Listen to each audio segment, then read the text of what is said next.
During Gatland's first tenure, the WRU committed its funds to world-leading training facilities for the national side, but underinvested in the club scene. Despite Ireland raking in similar overall revenues, its union would be committing up to £30 million a year more than Wales to their provincial clubs.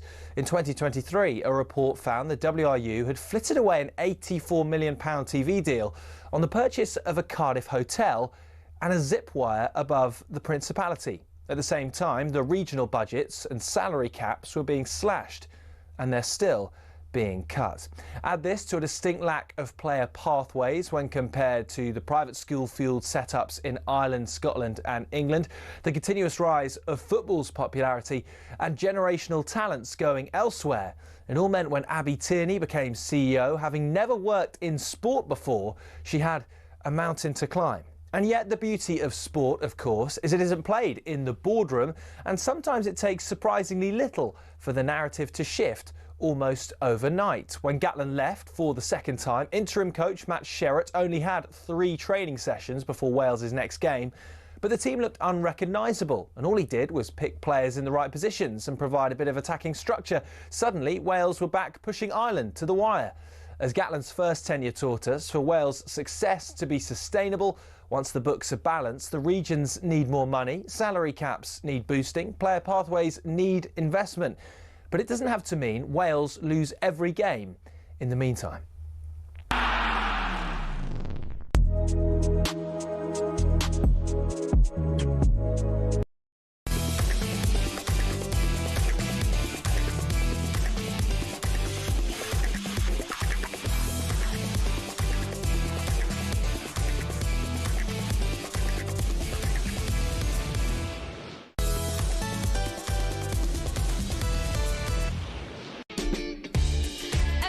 Good morning. This is the Early Sports Breakfast with Adrian Flux Insurance for the individual. Find out more at adrianflux.co.uk. I'm your host, Olivia Buzaglo. We've got an action-packed hour of radio for you as we build up to talkSPORT Breakfast at 6 a.m. with Natalie Sawyer and former Watford striker Troy Deeney. Now joining me over the next hour is talkSPORT reporter Nick Ellaby. Good morning. Morning, Olivia. Son leaving Spurs after 11 years. We'll have more on that over the next hour, and his emotional goodbye to fans. Lots of tears there.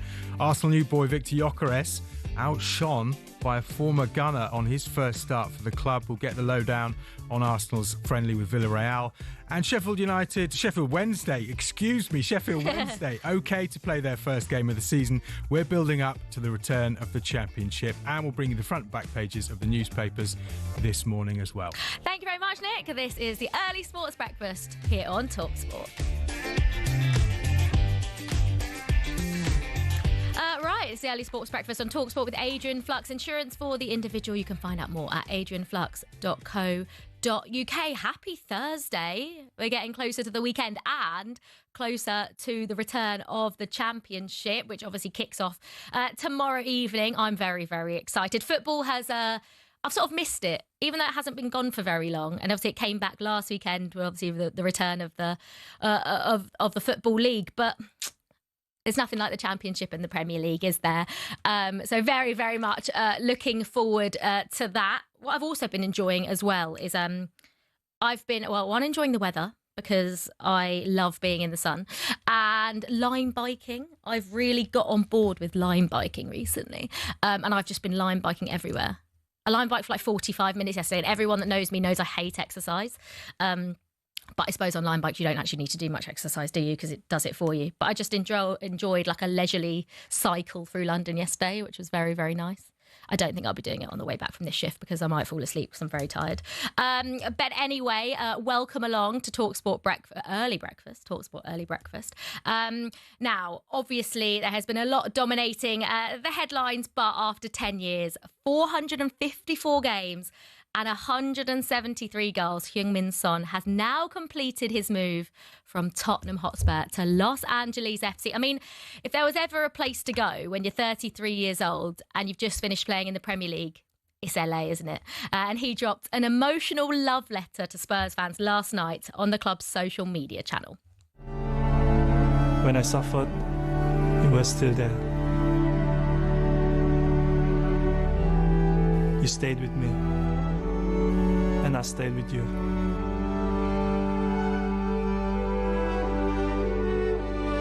I never imagined captaining this team, but I always dreamed that I will win something for you. We won the Europa League, and you all deserve it. Thank you for these years. Keep every picture. You were always in the frame.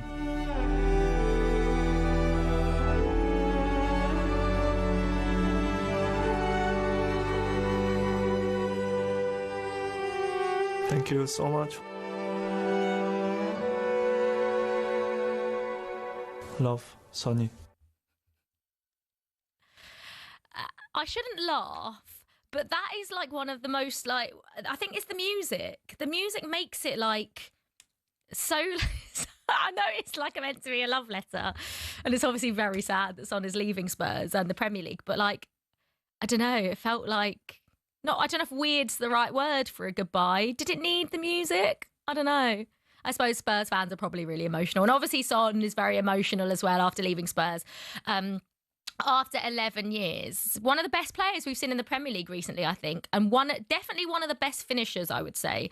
But like I said earlier, if there's anywhere you're going to move when you feel like your time in the Premier League is done, it's definitely LA. Just going to chill in LA.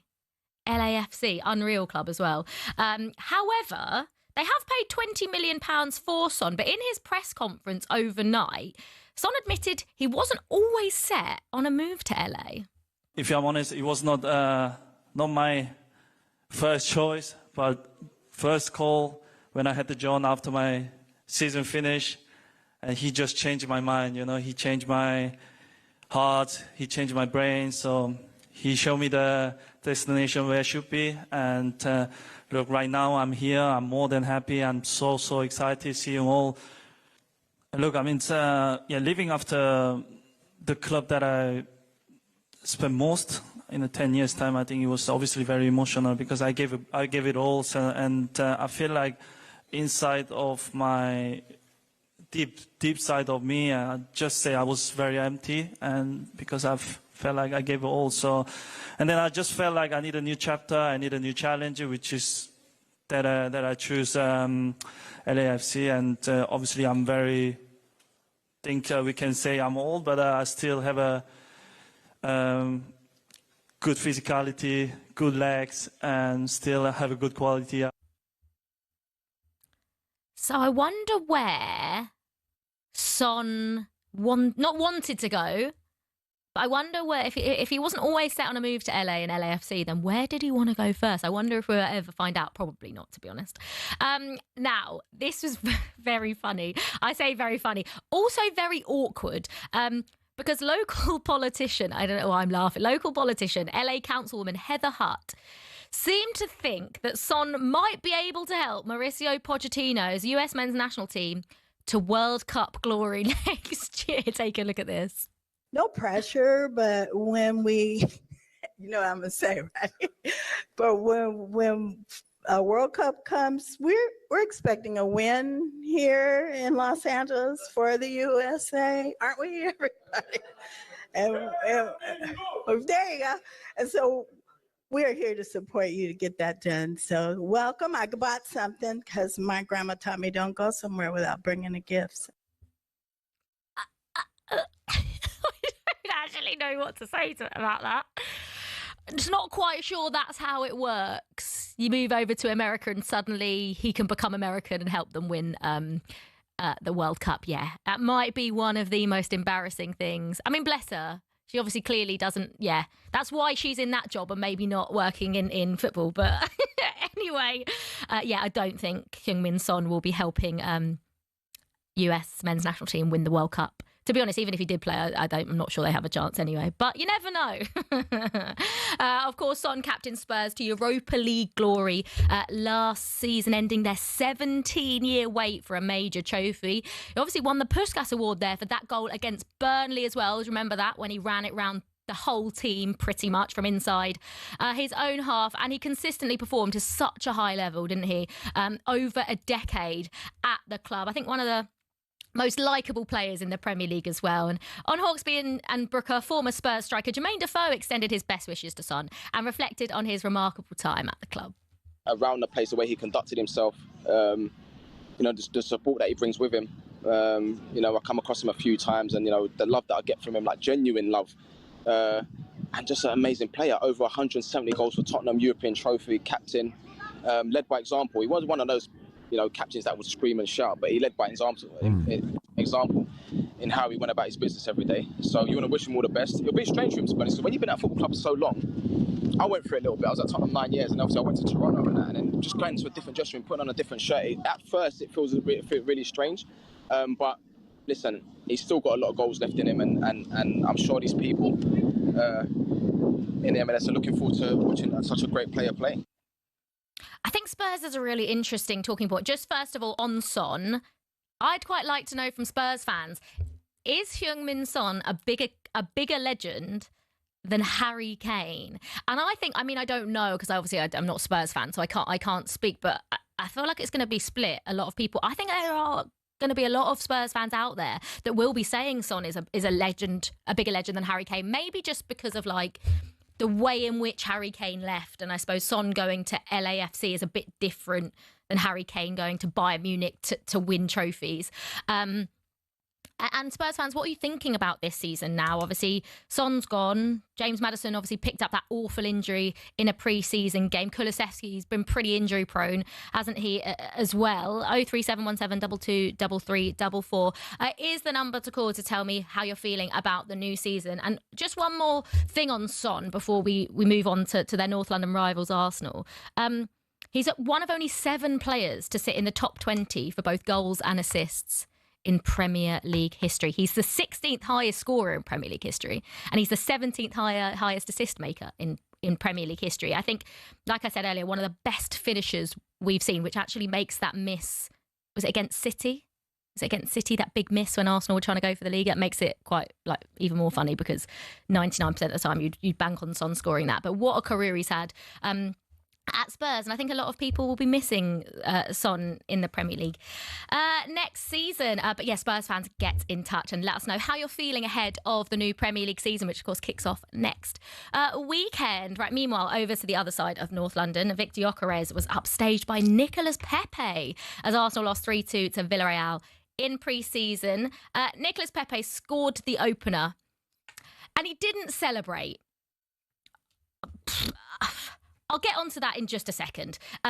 Also, one of the most bizarre things I've seen is a section of Arsenal fans at the Emirates also booed him. Please explain that one to me. But Mikel Arteta says he's not worried about Gyökeres looking a little bit out of sorts, and says his team is shaping up well after making great decisions with players this summer.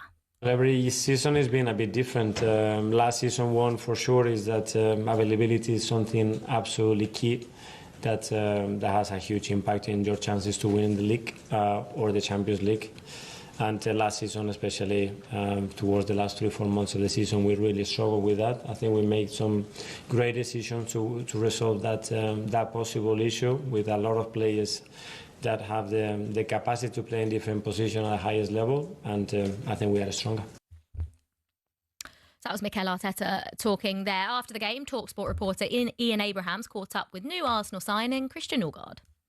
First of all, welcome to Arsenal. How much are you enjoying it here? No, it's been brilliant. Such a nice club, obviously, and a great team to be part of. So it's been a great first month. In terms of pre-season, I mean, how much should we read into tonight? I don't think you should read too much into it. You want to win, of course, every game you play.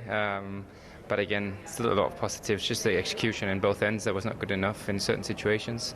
Other than that, we had a lot of dangerous attacks and a lot of dominant possession. So I don't think we should put too much into it. The important thing is in 10 days' time to be ready when we go to Manchester. I was about to say, how much do you just want the 10 days to come round now? No, it's of course, after today, there's still some things we need to improve. So I think the 10, 11 days will be good for us to sharpen the last bits, and then we're ready to go. You've had a good career in the Premier League so far. This is taking it up another level, isn't it? No, it is, definitely. But I feel like I'm ready for this step and ready to play at this stage. So I can't wait to get going. And last one, it's quite amusing really that you've moved to Arsenal and your old friend and old manager has moved to Spurs. You're going to have quite the reunion for the North London derbies whenever they come round. Yeah, that is quite funny, and it was funny to see them as well in Hong Kong.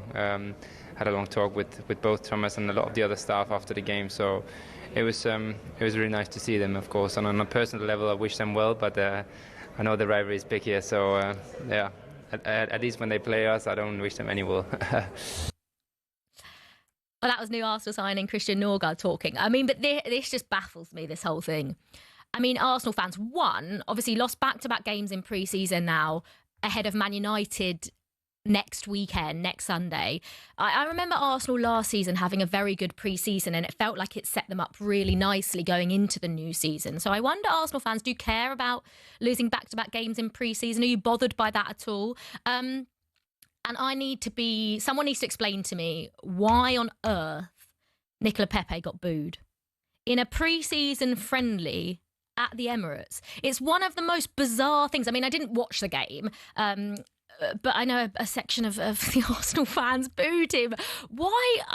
I need explaining, please. 03717 223344 is the number. Give me a call. I need some Arsenal fans to explain why that happened. And also, again, this is one of the most ridiculous things I've ever seen. Now, Nicola Pepe, when he played for Arsenal, the Arsenal fans didn't treat him very nicely at all. He got booed when he played for them and he helped them win an FA Cup. And then he got booed again yesterday and then he scored for Villarreal. And what did he do? I actually can't. I can't. I have a real thing with like players not celebrating against former clubs. Like that, I don't understand. It's a pre-season friendly. I mean, you're not probably going to celebrate anyway, but was there really any need to do that? I don't really know. Because I remember Conor Gallagher did it. He scored a 90th minute winner for Chelsea against Palace and didn't celebrate. And I was like, where?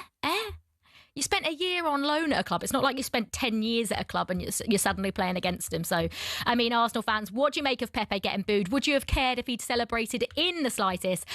Give me a call this morning. Right, up next, we'll take a look at some of the headlines and go through the back pages. And we'll have a look at something the police are trying to combat, or how they're trying to combat football hooliganism.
just adjusting as I came back on. This is Early Sports Breakfast with Adrian Flux. Get a tailor-made quote for your commercial vehicle. Search Adrian Flux Insurance for the individual. It's Natalie Sawyer on breakfast this morning, and alongside her is scorer of one of the most iconic goals in English football this century. It is, of course, the former Watford striker.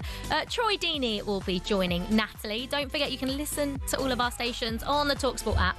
If you want some music, Virgin Radio is there. There's even a Virgin Radio Britpop station on the app. Or for news, you can find Talk and Times Radio. Just swipe between our stations. Here are some of your headlines this Thursday morning. Liam Livingstone hopes his England cricket career isn't over. The all-rounder, who's played over 100 white ball games for his country, was left out of the squad for Harry Brook's first series as captain against the West Indies. Meanwhile, the winners of the inaugural 100 cricket competition, Southern Brave, began the 2025 season with a closely contested one-wicket victory over the Manchester Originals. They reached their target of 131 runs with just one ball to spare at Old Trafford. Southern Brave also won the women's match against the Originals. And Birmingham City manager Chris Davies is working to temper expectations ahead of the new championship season. The promoted side face relegated Ipswich Town in their campaign opener tomorrow night. Backed by fresh investment from a consortium that includes NFL legend Tom Brady, Birmingham have been widely tipped by pundits to mount another promotion push. But Davies isn't thinking that far ahead. We've definitely made progress as a squad. What that means, time will tell. I think Friday will be a very interesting game for us to pitch ourselves and measure ourselves. Then we have Sheffield in the week, then we have Blackburn and Oxford and Leicester. So those 5 games are going to be, good measures for us. Right, for more on all of these stories, you can visit talksport.com. Right, time now to look at the back pages with Nick. Nick's back. Hey, good morning. How's it going? Yeah, I'm good, thanks. How are you? Yeah, do you know what? I'm all right. Happy Thursday. We're nearly there. The championship is almost back. And then obviously this weekend we've got the Community Shield as well. Come on, Palace. Yeah, well, exactly. Yeah. Well, it's the underdogs, isn't it? You always want the underdogs to win. If you're a Liverpool rival, obviously you want Palace to win. I do like watching Palace, and actually I live in South London. They're my local team, so yeah, Eagles. Right, back of the papers. I mean, the big one really is Isak. What's happening to him up in Newcastle? Back of the Daily Express. Eddie exiles Alex. Apparently he's training away from the first team now. Eddie Howe kind of.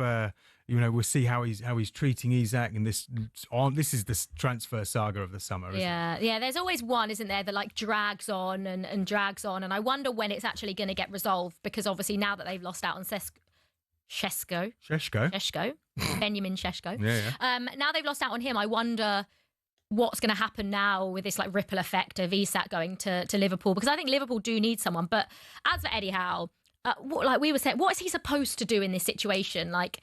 They had a little barbecue, didn't they? Yeah, Isak's been he's not only is he training away from the first team, he's also not allowed to attend team bonding sessions. There's a Newcastle barbecue he got banned from. Eddie Howe's saying the player has a responsibility here to be part of a team and part of a squad. You have to act in the right way. No player can expect to act poorly and train with the group as normal. So we're seeing the first signs of that treatment. But you know what? Go on, if Eddie. He does end up at Newcastle, for another season, and he starts banging him in, this will be quickly forgotten. I actually think that's the right thing to do as well, to ban him from the barbecue. I'm not sure he'll care very much, but I think if you're going to act a certain way and you're going to train away from the team and you're not going to be part of the team, you're not going to go on the pre-season tour, I think that suddenly when you do a team bonding session, which is nice of Eddie Howe to organise when they came back from their tour with all their friends, with all their families, then Isak doesn't deserve to be there.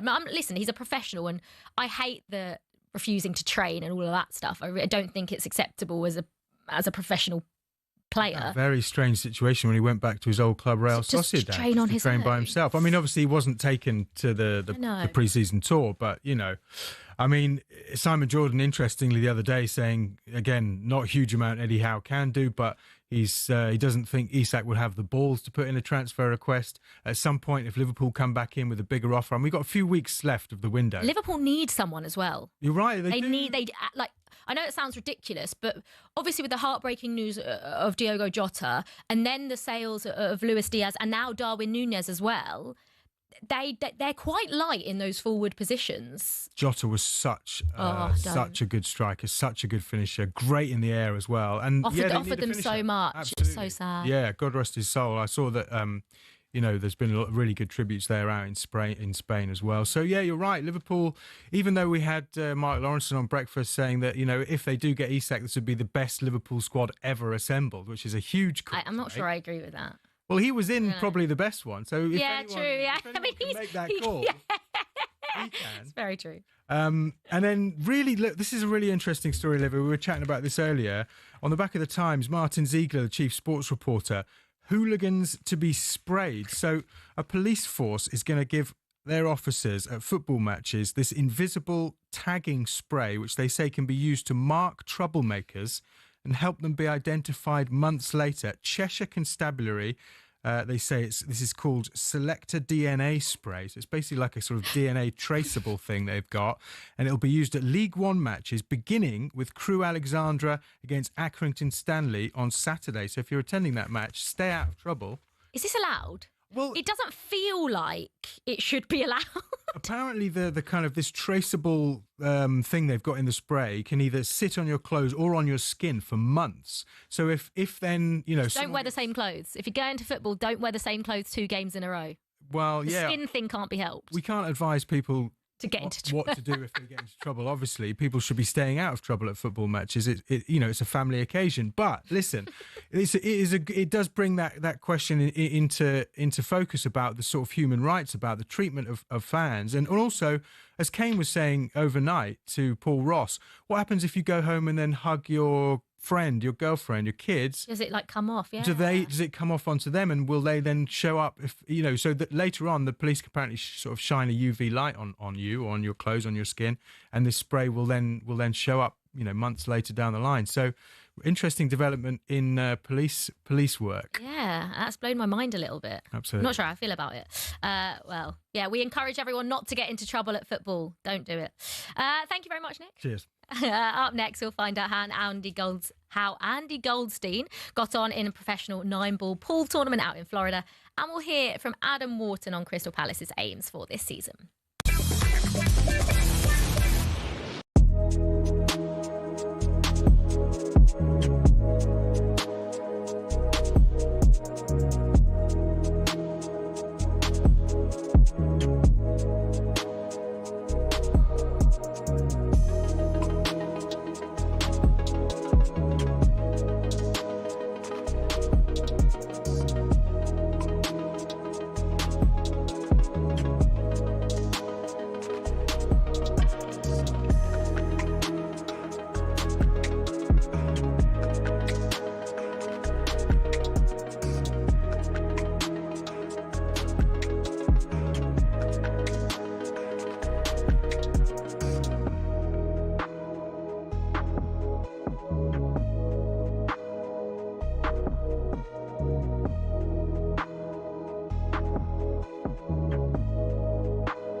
Let's be honest, we've all found ourselves raging at a referee's decision at some stage. Something like this? That is an absolutely shocking decision. They've got a case in that it was a bad decision. It's such a poor decision. Yeah, I think he's just made a bad decision in that instance. But what does it take to get to the very top level of football refereeing? You can apply to become a referee through your local county FA from as soon as your 14th birthday. After spending several hours either in the classroom or on the pitch, they'll grant you level 7 status, which allows you to officiate amateur games. Then you'll work your way through the ranks of amateur football, not reaching the National League until level 2. It's a long process, bearing in mind every level from 7 upwards takes an average of a year. Also, there's no specific number of games you have to ref or hours you have to log before moving on up. You simply just have to be good enough. Once you're level 2 and have enough experience at a National League level, you can apply to the EFL to become a level 1 referee. Then it's on you to get enough experience to climb through the ranks and eventually become a Premier League referee. In total, there are 37,000 registered referees across England, but the PGMOL has only deemed 21 good enough to officiate games in the top flight. So if you want to make it to the top, there's less than a 1 in 1,000 chance of doing it, and it'll take you a decade to get there.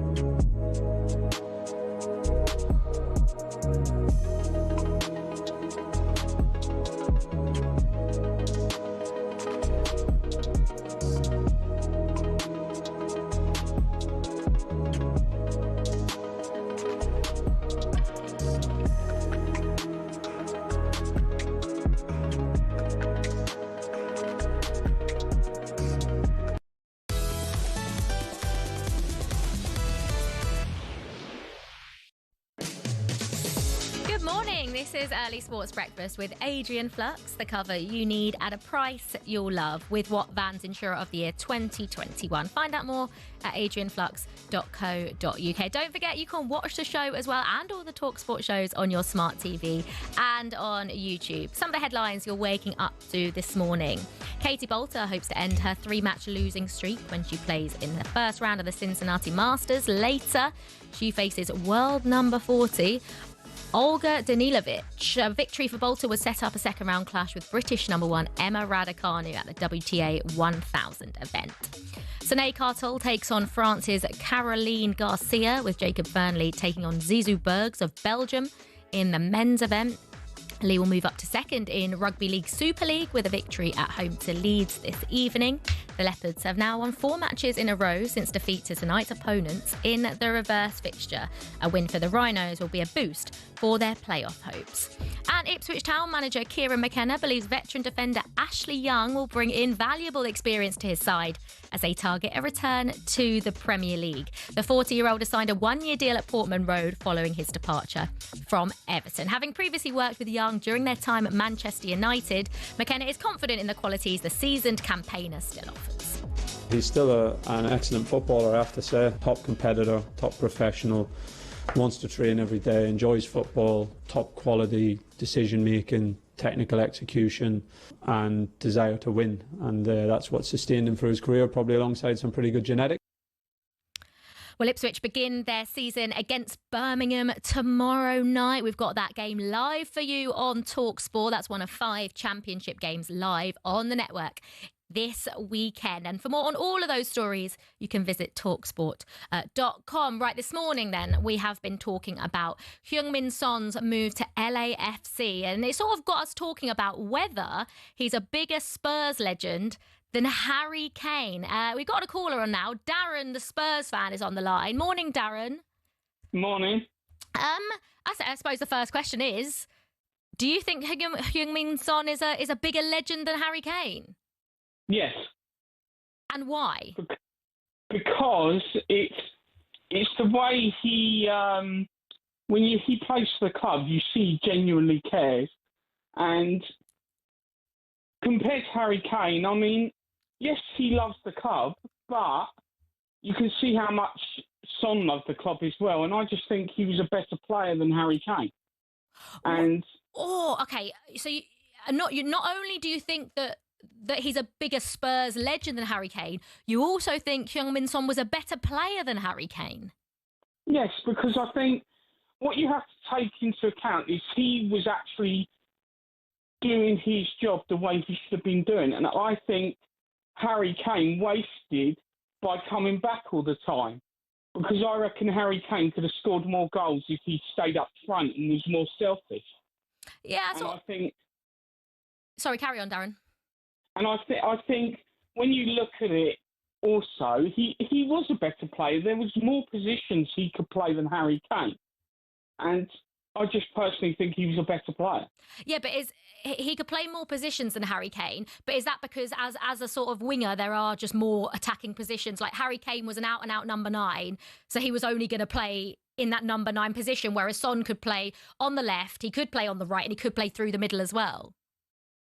But in a team that had better players and more talented players, Harry Kane would not have been coming deep so much.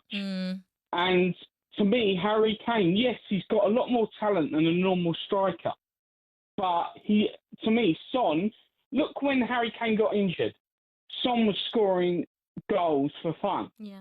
So to me, Son is the better player. Son definitely stepped up 100%. When Harry Kane was injured, he sort of filled his boots so well, didn't he? Scored so many goals in that number 9 position. Do you also think what goes against Harry Kane is the way he ended up leaving the club?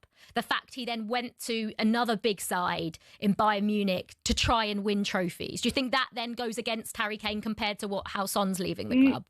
Not really, because Harry Kane left because he wanted to win a trophy, and Spurs showed no ambition in the wages we were paying. We paid the transfer fees, but in terms of wages, Spurs weren't paying it. So in the end, if we paid higher wages, we would get a better standard of player. Yeah. And if you're saying over the time them two played together, we never got a player in that exceeded what their talents were, we're not improving, because the best clubs buy players that improve the first team, not the squad.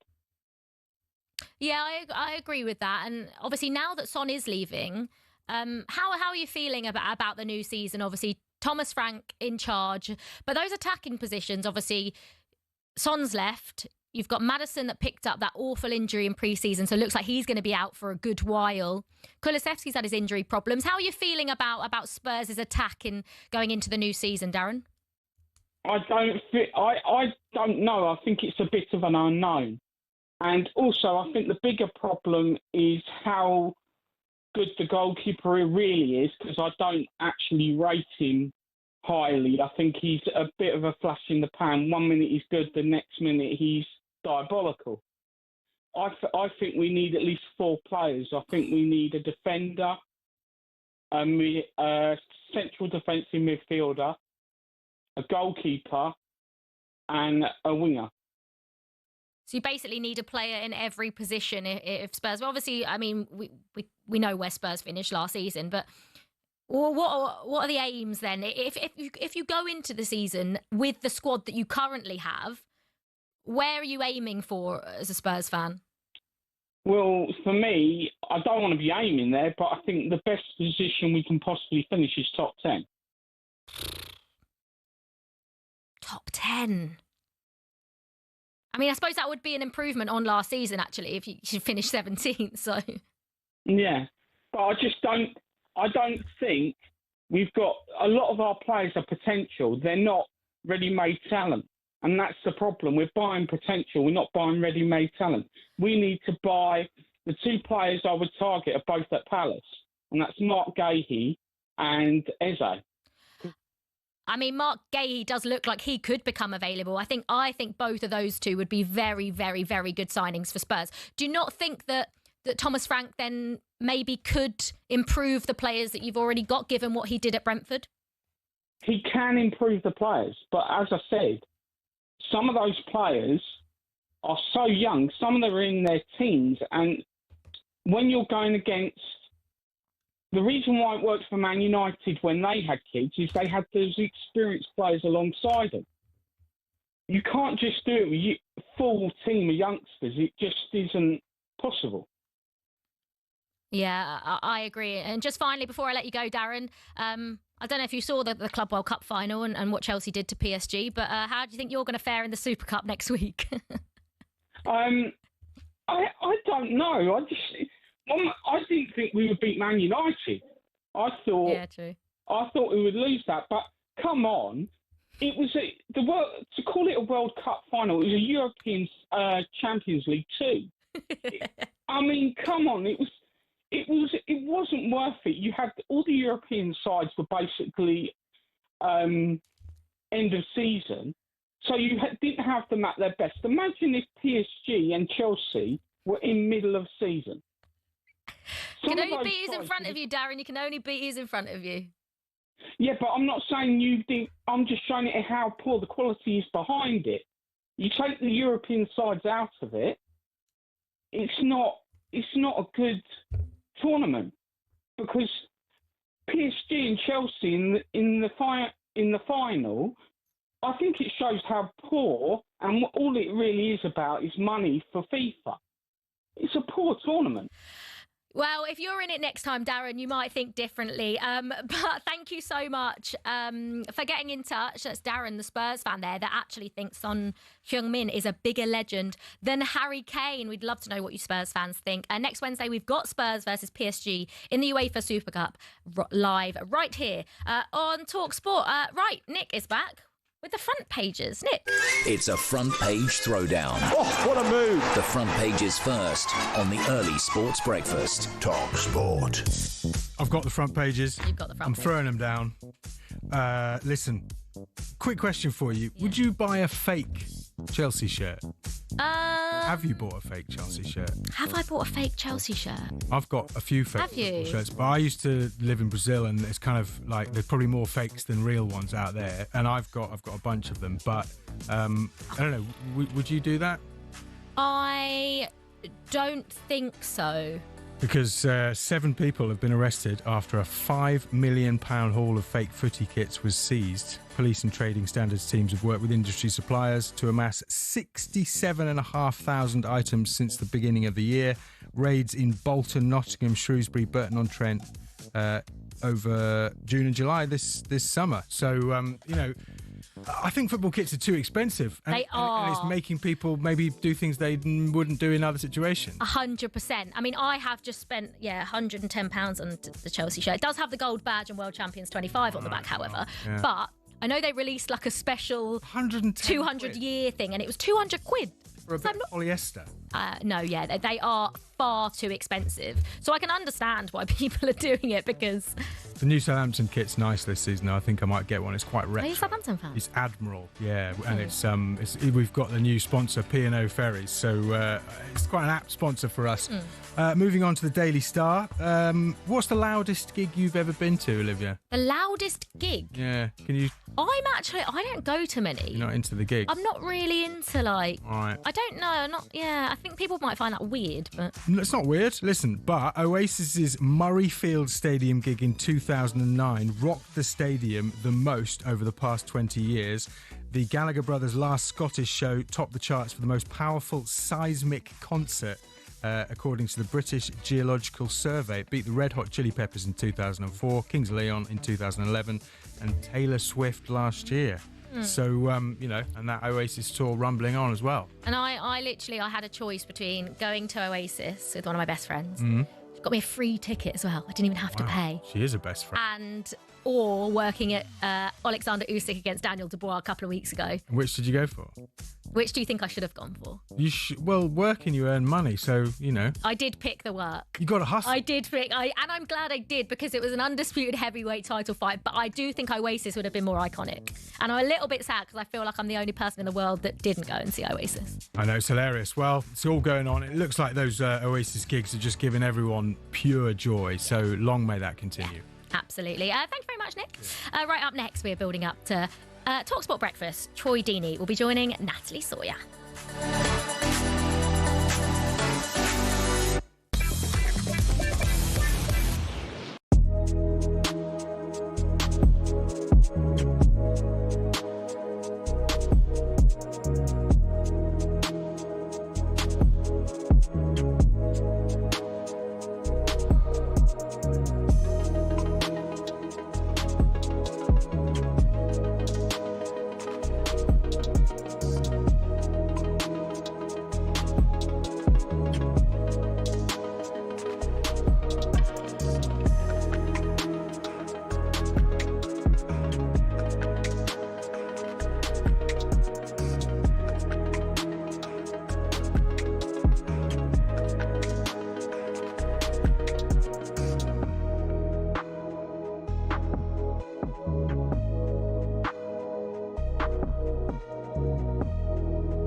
breakfast here on talkSPORT. We'll have a quick roundup of the transfers for you. Transfer rumours. Manchester City want Jack Grealish's wages of over 300 grand a week covered in full to let him go out on loan. Everton are in talks. Liverpool have verbally agreed a deal worth £46 million plus add-ons to sell Darwin Núñez to Al Hilal. We're told his wages will be £400,000 a week.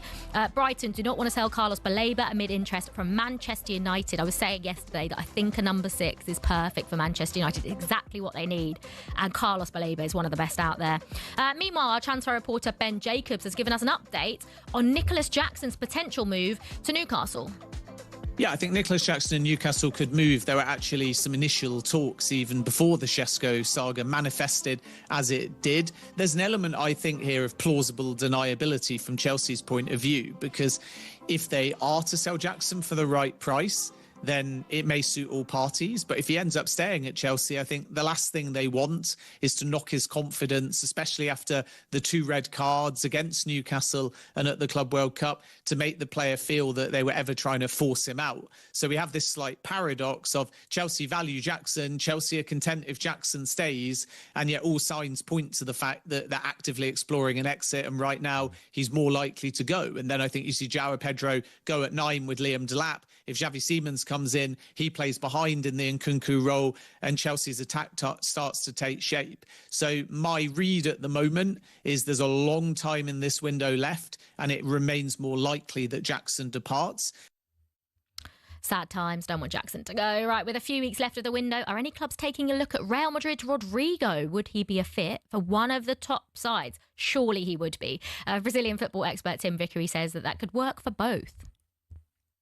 There's a sense, I think, that he's been a prisoner of his own versatility, because he can play anywhere across the attacking line, and he doesn't really want to be restricted to wide right. Now, so far with Xabi Alonso, he didn't play very much in the Club World Cup. When he did start, he was playing wide right. So I wonder if over the remainder of this month that he's going to gauge where do I fit in Xabi Alonso's plans? Because the word is that he doesn't want out of Real Madrid, that he wants to stay and be important in Real Madrid. But let's see, because over the next few weeks, he could come to the conclusion that he's not going to have the role at Real Madrid that he wants.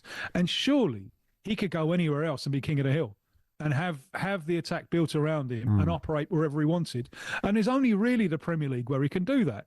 And if that means that he has to take a bit of a wage cut to do it, Ferrari dealers might be crying, but, surely he can survive on that. So I think a move for him, I think it would be terrific. A move for him to the Premier League, I think that potentially it could be very good for him.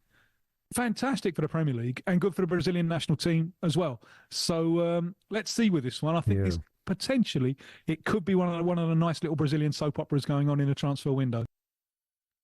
I love listening to Tim Vickery when he talks about those players. What will happen to Alexander Isak? Who knows what is going to happen to Alexander Isak at this stage?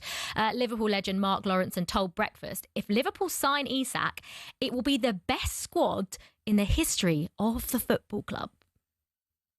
And if Isak comes as well, he's going to be amazing. And probably it would be, if he signs, and whether it's a big if or not, we don't know, it's probably the best. It will be the best squad that the football club have ever had, for me. Wow, that's a statement in itself, Loro, that to be fair. Where's the biggest threat coming from, Loro, this season? Maybe a little bit Liverpool themselves, if they think they can coast it, which I don't think they will, obviously. But they've all strengthened, haven't they? Obviously Arsenal has strengthened. Chelsea will be very, very interesting. What will Man City be like? I think this next season will probably be one of the best seasons in terms of it will go very, very well, sort of down to the wire for somebody who wins it. So we'll just have to wait and see. Oh, that is a bold shout. If Isak goes to Liverpool, it will be their best squad in the history of the football club. Right, we'll have all the latest transfer news with Alex Crook on Breakfast, and you can read more on all these transfers at talksport.com. And of course, there is a huge weekend of football coming up this weekend on talkSPORT. The Championship is back.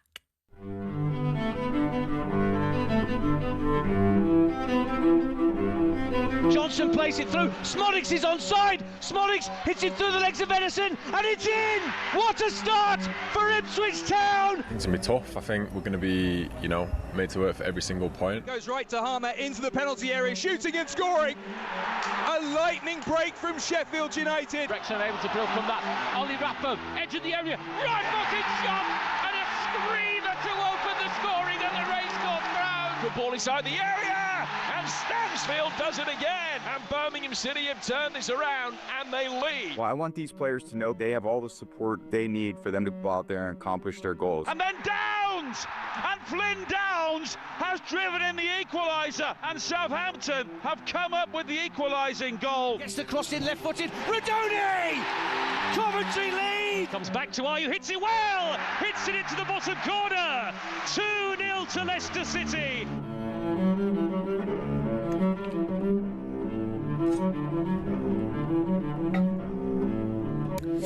Yes, the Championship is back, and Sheffield Wednesday are now cleared to play this weekend. They play Leicester live on talkSPORT 2 on Sunday. But the English Football League is in advanced discussions with Sheffield Wednesday owner Dapon Chansiri over the sale of the club. Wednesday have lurched from one crisis to another in recent seasons and are currently under various EFL-imposed embargoes for financial breaches, including late payment of wages to players and staff. Salaries were not paid on time for the third successive month in July, and players refused to play in a behind closed doors friendly against Burnley last Saturday. Right, talkSPORT Breakfast is coming up next. Just having a look again at some of the stories on the back pages. The Everton opening talks with Jack Grealish is an interesting one, I think. I think for his England career, I think is a good move. I think Everton have looked good in this transfer window, haven't they? They want Tyler Dibbling. They've got Dewsbury Hall, signed him yesterday from Chelsea. And I think at this point, Jack Grealish just needs to get out of Manchester City, doesn't he? I think it would be a good move for Grealish and a good move for Everton and City, I suppose, as well. Right, it's Natalie Sawyer, talkSPORT Breakfast up next. Here's what's coming up. They've got a lioness. Alex Greenwood is on the show. Of course, double Euros winner. What a legend she is. And Josh Townsend will talk Spurs, Palace and Newcastle. Of course, he's now playing his football out in Thailand. We'll have Ben Jacobs. He'll give us the latest transfer news, as he just did on Nicholas Jackson. We've got former Newcastle midfielder Lee Clark. He'll chat Shesko and Alexander Isak. John McClure's on the show as well, lead singer of The Reverend and The Makers. He's also a Sheffield Wednesday fan, so lots going on there. It'll be interesting to get his opinions on what is going on at his club. And Coventry sitting captain Ben Sheaf is coming on as well. So all of that to come on talkSPORT Breakfast. You've been listening to Early Breakfast with me, Olivia Buzaglo, and Adrian Flux. Insurance for the individual. Find out more at adrianflux.co.uk. It's Natalie Sawyer up next.